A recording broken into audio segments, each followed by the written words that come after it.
ತಂದಾನೇ ನನಿತಾನ.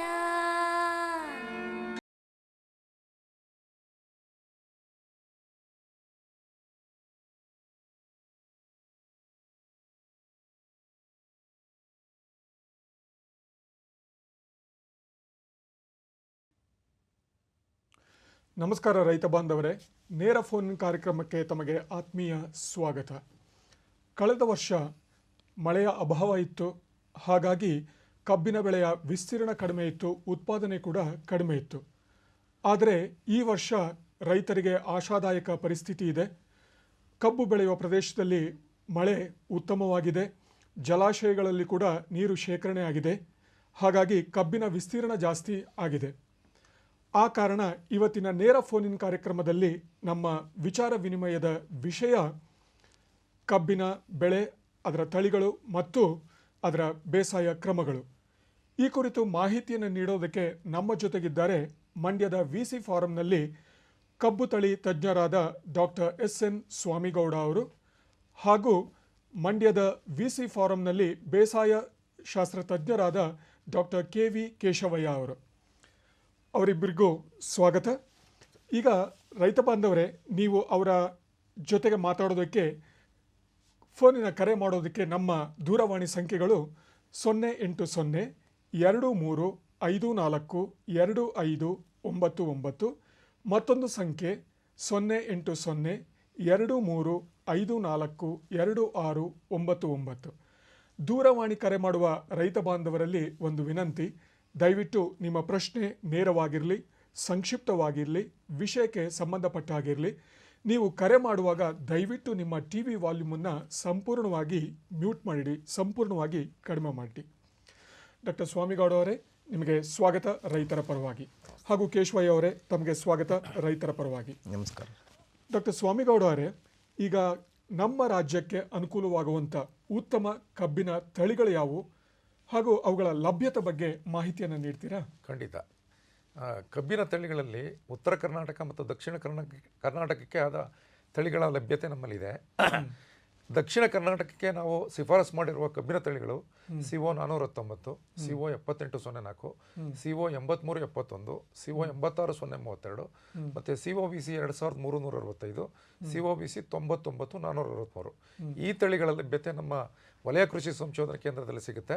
ಮತ್ತು ಇದೇ ರೀತಿ ಉತ್ತರ ಕರ್ನಾಟಕಕ್ಕೆ ಶಿಫಾರಸು ಮಾಡಿದ ತಳಿಗಳು CO 740, CO 7219 ಮತ್ತು COC 671 ಮತ್ತು CO 91010 ಮತ್ತು CO 92020 ಮತ್ತು CO 94008 ಮತ್ತು ಈಗ ಹೊಸದಾಗಿ ಬಿಡುಗಡೆ ಆಗಿರುವ COSNK 0362 ಅಂತ ಈ ತಳಿಗಳು ನಮ್ಮ ಉತ್ತರ ಕರ್ನಾಟಕ ಭಾಗದಲ್ಲಿ ಸಂಕೇಶ್ವರ ಅಂತ ವಲಯ ಒಂದು ಕೃಷಿ ಸಂಶೋಧನಾ ಕೇಂದ್ರ ಇದೆ, ಅಲ್ಲಿ ಲಭ್ಯತೆ ಇದೆ. ಸೊ ಈ ತಳಿಗಳು ನಮ್ಮ ಒಂದು ಭಾಗದಲ್ಲಿ ಭಾಳ ಹೆಚ್ಚಿನ ಒಂದು ಪ್ರದೇಶದಲ್ಲಿ ಸಾಗುವಳಿ ಮಾಡ್ತಾ ಇದ್ದಾರೆ ರೈತರು. ಧನ್ಯವಾದಗಳು. ಡಾಕ್ಟರ್ ಕೇಶವಯ್ಯ ಅವರೇ, ಈಗ ಯಾವ ತಿಂಗಳುಗಳಲ್ಲಿ ಈ ಕಬ್ಬಿನ ನಾಟಿ ಮಾಡಬಹುದು ಹಾಗೂ ಅದಕ್ಕೆ ಭೂಮಿಯ ಸಿದ್ಧತೆಯನ್ನು ಹೇಗೆ ಮಾಡ್ಕೊಳ್ಬೇಕು, ದಯವಿಟ್ಟು ತಿಳಿಸ್ಕೊಡ್ತೀರಾ? ಕಬ್ಬನ್ನು ನಾಟಿ ಮಾಡಲಿಕ್ಕೆ ಮುಖ್ಯವಾಗಿ ನಾವು ಜೂನ್ ಜುಲೈ ತಿಂಗಳಿನಲ್ಲಿ ನಾಟಿ ಮಾಡಿದಂಥ ಕಬ್ಬು ಹೆಚ್ಚಿನ ಇಳುವರಿಯನ್ನು ಕೊಡುತ್ತೆ.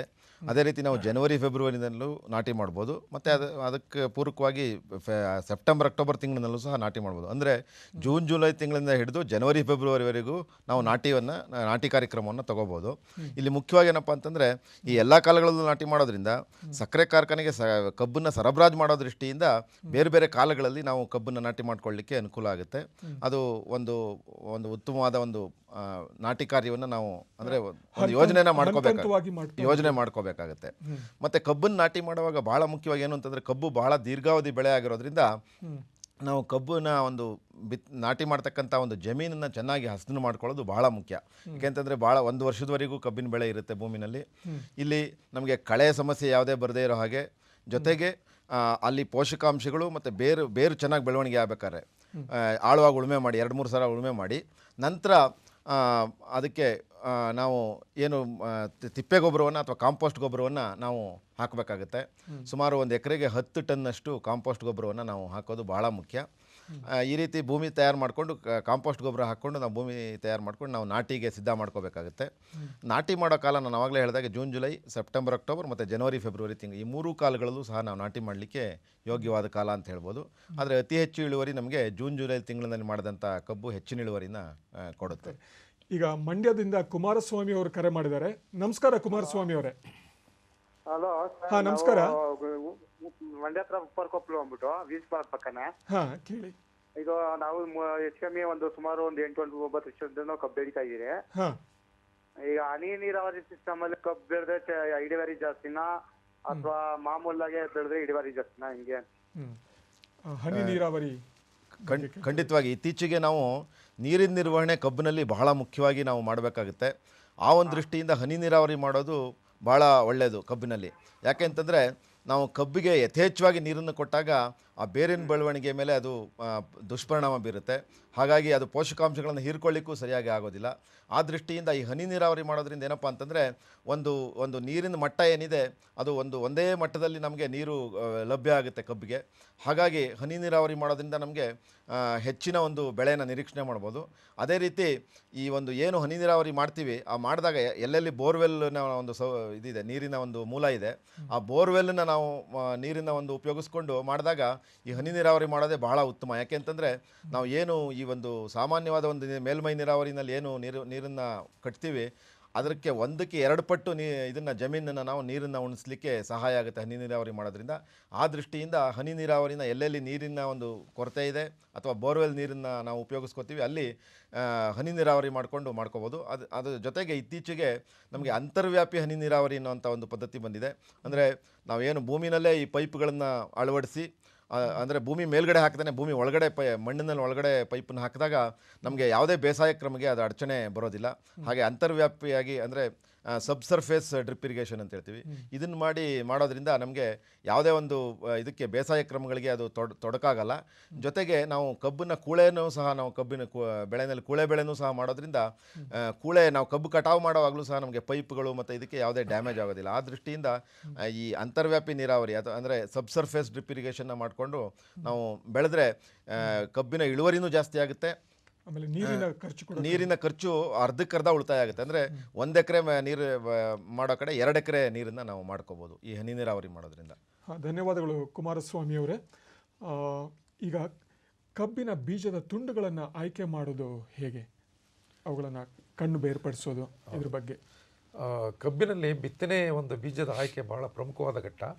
ಸೊ ನಾವು ಯಾವುದೇ ರೈತರು ಕಬ್ಬಿನ ಬಿತ್ತನೆ ಆಯ್ಕೆ ಮಾಡುವಾಗ ಮೊದಲನೇ ಕಬ್ಬಿನಿಂದ ಅಂದರೆ ತನು ಕಬ್ಬಿನಿಂದ ಪ್ಲಾಂಟ್ ಕೇನಿಂದ ನಾವು ಕಬ್ಬಿನ ಬಿತ್ತನೆಯನ್ನು ಆಯ್ಕೆ ಮಾಡಬೇಕಾಗತ್ತೆ. ಅದರ ವಯಸ್ಸು 8ರಿಂದ 10 ತಿಂಗಳ ಒಳಗಡೆ ಇರಬೇಕು. ಭಾಳ ಕಣ್ಣುಗಳು ಭಾಳ ಚೆನ್ನಾಗಿರಬೇಕು ಮತ್ತು ಸತ್ವಭರಿತವಾಗಿರಬೇಕು. ಅಂಥ ಕಬ್ಬಿನ ಬಿತ್ತನೆಗಳನ್ನು ರೈತರು ಆಯ್ಕೆ ಮಾಡಬೇಕಾಗತ್ತೆ.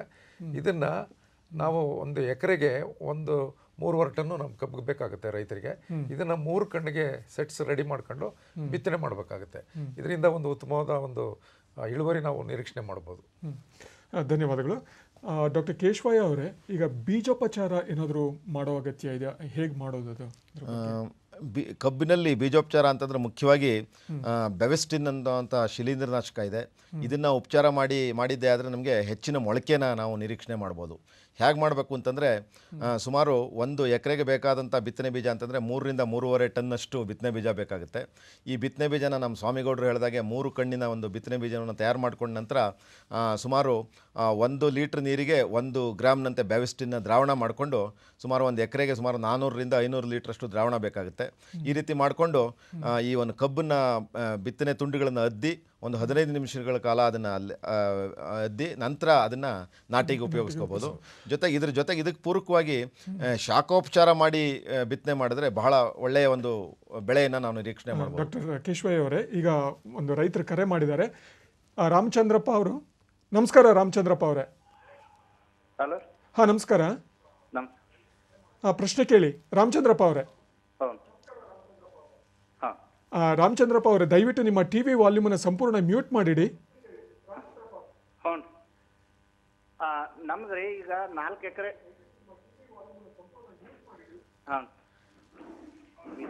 ಪ್ರಶ್ನೆ ಕೇಳಿ ರಾಮಚಂದ್ರಪ್ಪ ಅವರೇ.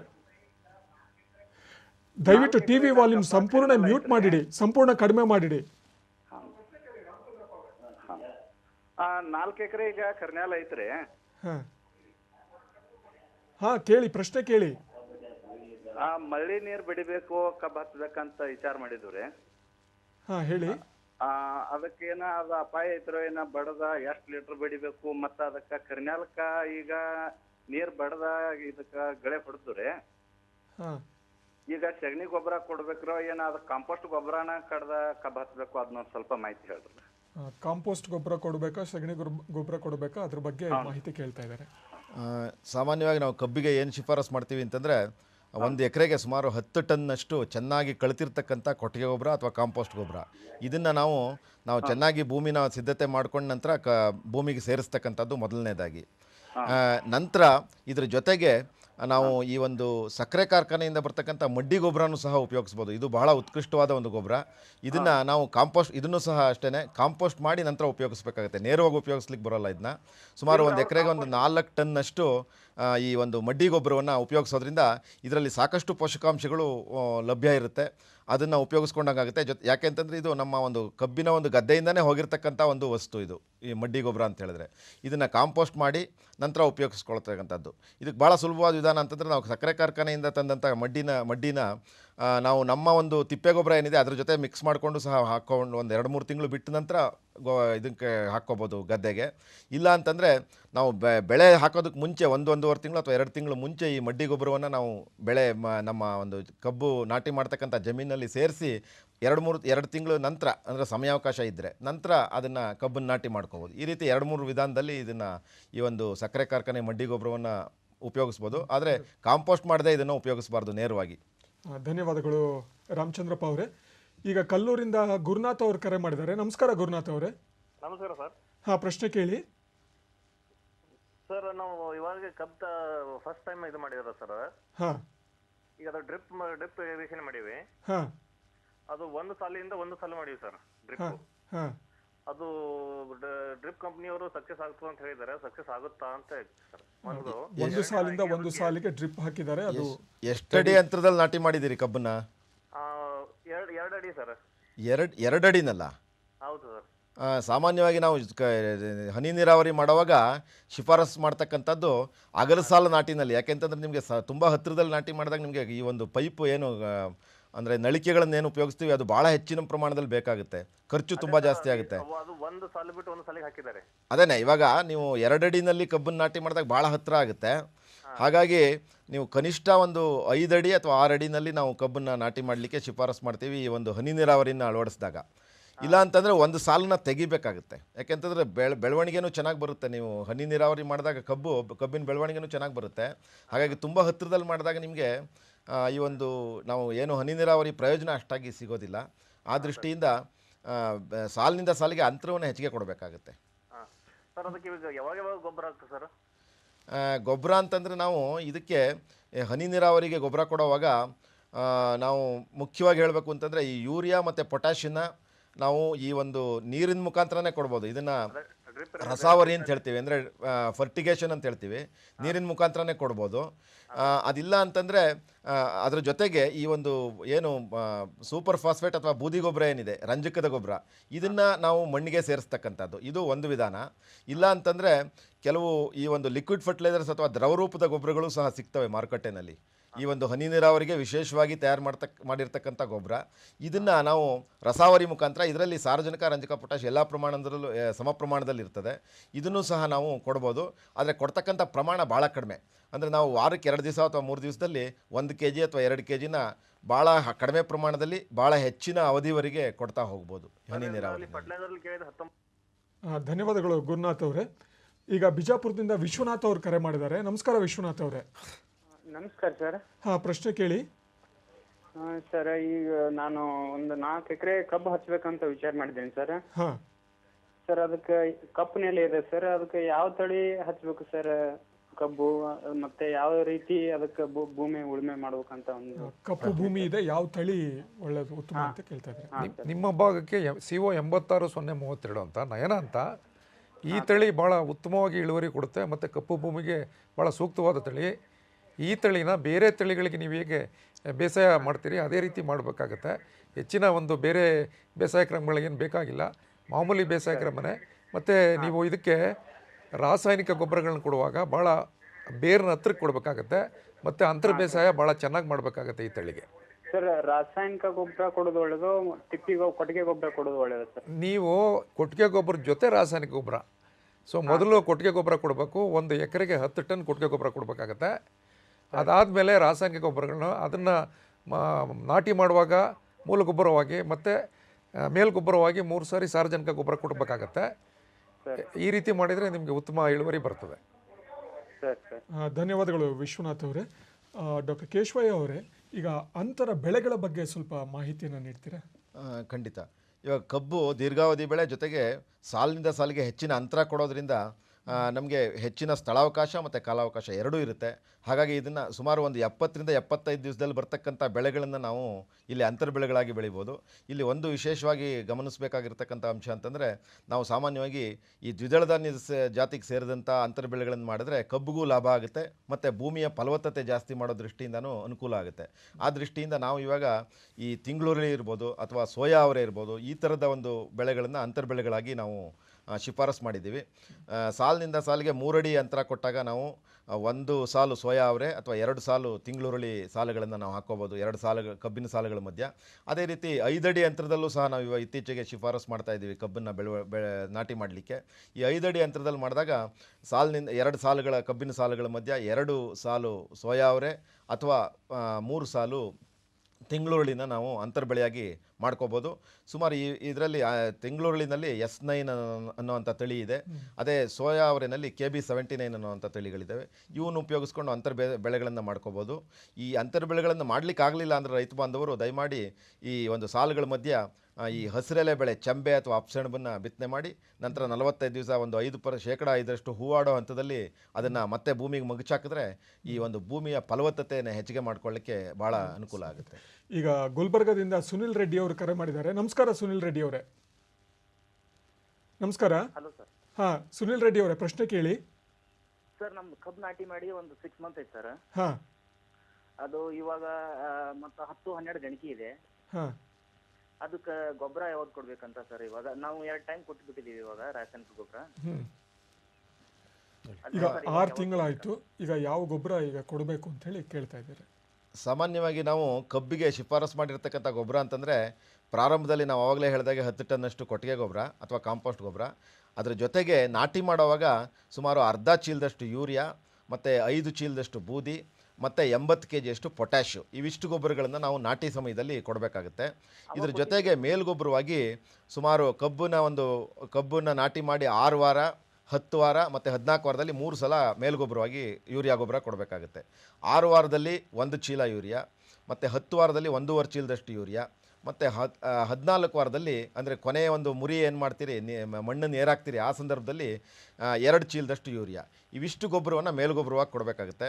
ಸಾಮಾನ್ಯವಾಗಿ ಮೇಲ್ಮೈ ನೀರಾವರಿ ಮಾಡಿ ಮೇಲ್ಗೊಬ್ಬರವನ್ನು ನಾವು 6 ತಿಂಗಳು ಅಥವಾ 8 ತಿಂಗಳು ಕಳೆದ ನಂತರ ನಾವು ಕಬ್ಬಿಗೆ ಶಿಫಾರಸು ಮಾಡೋದಿಲ್ಲ. ಹಾಗಾಗಿ ಒಂದು 3.5 ತಿಂಗಳು 4 ತಿಂಗಳಿನಲ್ಲಿ ಕೊನೆ ಮಣ್ಣನ್ನು ಏನು ಏರಾಕ್ತೀರಿ ಆ ಸಂದರ್ಭದಲ್ಲಿ ಗೊಬ್ಬರ ಕೊಟ್ಟು ಮೇಲ್ಗೊಬ್ಬರ ಕೊಟ್ಟು ಯೂರಿಯಾ ಗೊಬ್ಬರವನ್ನು ನಾವು ಮಣ್ಣನ್ನು ಏರಾಕಬೇಕಾಗುತ್ತೆ. ಅಲ್ಲಿಗೆ ನಮ್ಮ ಗೊಬ್ಬರ ಕೊಡುವಂಥ ಕಾರ್ಯಕ್ರಮ ಅಲ್ಲಿಗೆ ಮುಕ್ತಾಯ ಆಗುತ್ತೆ. ಧನ್ಯವಾದಗಳು ಡಾಕ್ಟರ್ ಕೇಶವಯ್ಯ ಅವರೇ. ಡಾಕ್ಟರ್ ಸ್ವಾಮಿಗೌಡ ಅವರೇ, ಈಗ ಕೊನೆಯದಾಗಿ ಸರಾಸರಿ ಇಳುವರಿ ಎಷ್ಟು ಬರ್ತಾ ಇದೆ, ಅದು ಎಷ್ಟಕ್ಕೆ ಹೆಚ್ಚಿಗೆ ಮಾಡೋದಕ್ಕೆ ಸಾಧ್ಯತೆ ಇದೆ? ಖಂಡಿತ ಸಂಕ್ಷಿಪ್ತವಾಗಿ. ನಮ್ಮ ರಾಜ್ಯದ ಸರಾಸರಿ ಇಳುವರಿ 90 ಟನ್ 1 ಹೆಕ್ಟೇರ್ಗಿದೆ. 1 ಹೆಕ್ಟೇರ್ಗೆ 2.5 ಎಕರೆಗೆ 90 ಟನ್ ಇದೆ. ಈ ಒಂದು ಇಳುವರಿ ಸಾಮರ್ಥ್ಯವನ್ನು ನಮ್ಮ ಒಂದು ದಕ್ಷಿಣ ಜಿಲ್ಲೆಗಳಲ್ಲಿ ಮತ್ತು ಉತ್ತರ ಕರ್ನಾಟಕದಲ್ಲಿ 120 ಟನ್ 1 ಹೆಕ್ಟೇರ್ಗೆ ತೊಗೊಂಡು ಹೋಗ್ಬೋದು. ಅದಕ್ಕೆ ತಕ್ಕಂಥ ಒಂದು ಭೂಮಿ ಮತ್ತು ವಾಯುಗುಣ, ಇಲ್ಲಿ ನೀರಾವರಿ, ಈ ಒಂದು ಸೌಲಭ್ಯ ನಮ್ಮ ಕರ್ನಾಟಕದ ಕಬ್ಬು ಬೆಳೆ ಪ್ರದೇಶದಲ್ಲಿ ಭಾಳ ಚೆನ್ನಾಗಿದೆ. ಖಂಡಿತ ರೈತರು ಈ 90 ಟನ್ ಸರಾಸರಿ ಏನಿದೆ ಇದನ್ನು 120 ಟನ್ಗೆ ತೊಗೊಂಡು ಹೋಗ್ಬೋದು. ಧನ್ಯವಾದಗಳು ಡಾಕ್ಟರ್ ಸ್ವಾಮಿಗೌಡ ಅವರೇ. ಹಾಗೆ ನಮಸ್ಕಾರ ಡಾಕ್ಟರ್ ಕೇಶವಯ್ಯ ಅವರೇ. ನಮಸ್ಕಾರ. ರೈತ ಬಾಂಧವರೇ ನಮಸ್ಕಾರ.